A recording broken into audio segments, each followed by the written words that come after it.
जय श्री कृष्ण। राधे राधे। गुरुर् ब्रह्मा गुरुर्विष्णु गुरुर्देवो महेश्वराय गुरु साक्षात परब्रह्म तस्मै श्री गुरुवे नमः। हर साल आषाढ़ मास की पूर्णिमा तिथि को गुरु पूर्णिमा मनाई जाती है। धार्मिक मान्यताओं के अनुसार इस दिन चारों वेदों के ज्ञाता महर्षि वेद व्यास का जन्म हुआ था। आपको बता दें कि महर्षि वेद व्यास ने मानव जाति को वेदों का ज्ञान दिया था। यही कारण है कि आषाढ़ मास की पूर्णिमा तिथि को वेद व्यास जी के जन्मोत्सव के रूप में मनाया जाता है। इस साल गुरु पूर्णिमा 10 जुलाई को मनाई जाएगी। तो ये तिथि कब प्रारंभ होगी? गुरु पूर्णिमा 10 जुलाई को रात 1:36 से प्रारंभ हो जाएगी, जो कि 11 जुलाई को रात को 2:06 तक रहेगी। तो उदय तिथि के अनुसार 10 जुलाई को गुरु पूर्णिमा मनाई जाएगी। यह दिन गुरु शिष्य के पवित्र संबंध को दर्शाने का काम करता है। इस दिन लोग अपने गुरु को ज्ञान और मार्गदर्शन के लिए उनका सम्मान करते हैं। तो गुरु पूर्णिमा के दिन पूजा विधि क्या है, आइए जानते हैं। आप सुबह जल्दी ब्रह्म मुहूर्त में उठकर स्नान करके स्वच्छ वस्त्र धारण करके अपने गुरु की तस्वीर या मूर्ति को सजाकर उनकी पूजा कर सकते हैं। पूजा के लिए जरूरी सामग्री है, आप पुष्प, धूप, दीप, नैवेद्य और पवित्र जल इकट्ठा कर लीजिए। गुरु का आह्वान करें, उनकी उपस्थिति का अनुभव करें। गुरु को पवित्र जल चढ़ाएं, उनकी पूजा करें, उनको पुष्प चढ़ाएं और धूप दीप जलाएं, उनकी आरती करें। अब गुरु को नैवेद्य चढ़ाएं और उनकी कृपा का अनुभव करें। इस दौरान आप गुरु मंत्रों का भी उच्चारण कर सकते हैं, उनकी महिमा का भी वर्णन कर सकते हैं। तो इस प्रकार से गुरु की पूजा करेंगे।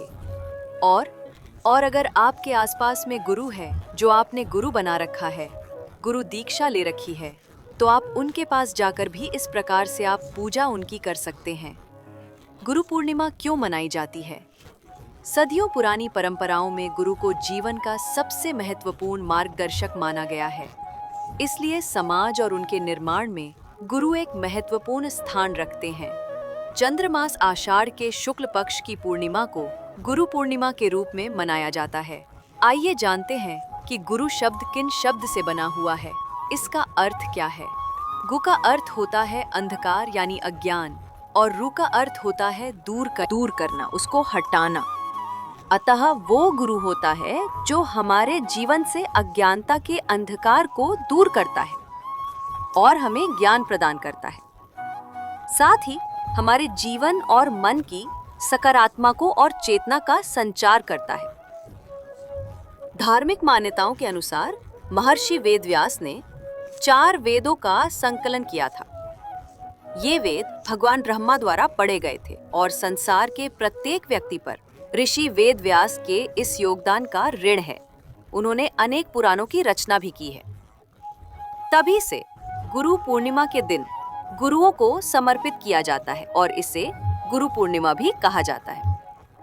गुरु पूर्णिमा उन महान शिक्षकों और मार्गदर्शकों को समर्पित है जो हमारे जीवन को सही दिशा देने में महत्वपूर्ण भूमिका निभाते हैं। प्राचीन काल में जब विद्यार्थी शिक्षा प्राप्त करने के लिए गुरुकुल जाते थे, तब ये दिन उनके लिए बहुत ही विशेष रूप से गुरुओं के प्रति सम्मान प्रकट करने के लिए मनाया जाता था। आज भी ये दिन ज्ञान, शिक्षा और गुरु शिष्य परंपरा के प्रति श्रद्धा व्यक्त करने का प्रतीक माना जाता है। इस दिन सत्यनारायण पूजा भी है, उनका व्रत भी है। तो आप भगवान सत्यनारायण का पूजा अर्चना करें, उनको पुष्प, धूप, दीप, नैवेद्य आदि से उनका पूजन करें। व्रत कथा सुने। व्रत कथा आपको हमारे चैनल पर मिल जाएगी, तो अवश्य सुने। आइए फिर से बात करते हैं गुरु के बारे में। तो हिंदू गुरु पूर्णिमा को व्यास जी की पूजा के रूप में भी मनाते हैं। महागुरु की वंदना करने और उनका आशीर्वाद लेने उनके मंत्रों का जाप किया जाता है। पूरे दिन भक्ति गीत, भजन गाए जाते हैं। महागुरु की याद में पवित्र ग्रंथ गुरु गीता जी का पाठ भी किया जाता है। उनको फूल और उपहार भी चढ़ाए जाते हैं और प्रसाद भी बांटा जाता है। कुछ आश्रमों में वेद व्यास जी के जो खड़ाऊ होते हैं, चप्पल होती है, उनकी पूजा अर्चना करते हैं। अन्य लोग अपने आध्यात्मिक गुरुओं के पास जाते हैं और अपने जीवन और आध्यात्मिक पंथ को उनके प्रति समर्पित करते हैं। इस दिन साथी शिष्यों को भी गुरु भाई के रूप में सम्मान दिया जाता है, जो प्रत्येक व्यक्ति की आध्यात्मिक यात्रा का सम्मान करता है, उन्हें और स्वयं को गुरु और ईश्वर के साथ एक के रूप में देखता है। कुछ लोग इस दिन अपने गुरुओं की दीक्षा लेकर अपनी आध्यात्मिक यात्रा का अध्ययन भी शुरू करते हैं। भारतीय शास्त्रीय संगीत के विद्यार्थी अपने संदिग्ध शिक्षकों के प्रति सम्मान व्यक्त करते हुए इस दिन को मनाते हैं, जिससे शिक्षक और छात्र के बीच में पवित्र बंधन को मजबूती मिलती है, जिसे गुरु शिष्य परंपरा के रूप में भी मनाया जाता है। ये धर्म बौद्ध धर्म और जैन धर्म में भी बहुत ही अच्छे से धूमधाम से मनाया जाता है। तो भक्तों, अगर ये आपको गुरु पूर्णिमा की जानकारी पसंद आई हो तो आप आगे भी जरूर शेयर करें हमें कमेंट बॉक्स में। हरे कृष्णा, जय गुरुदेव अवश्य लिखें।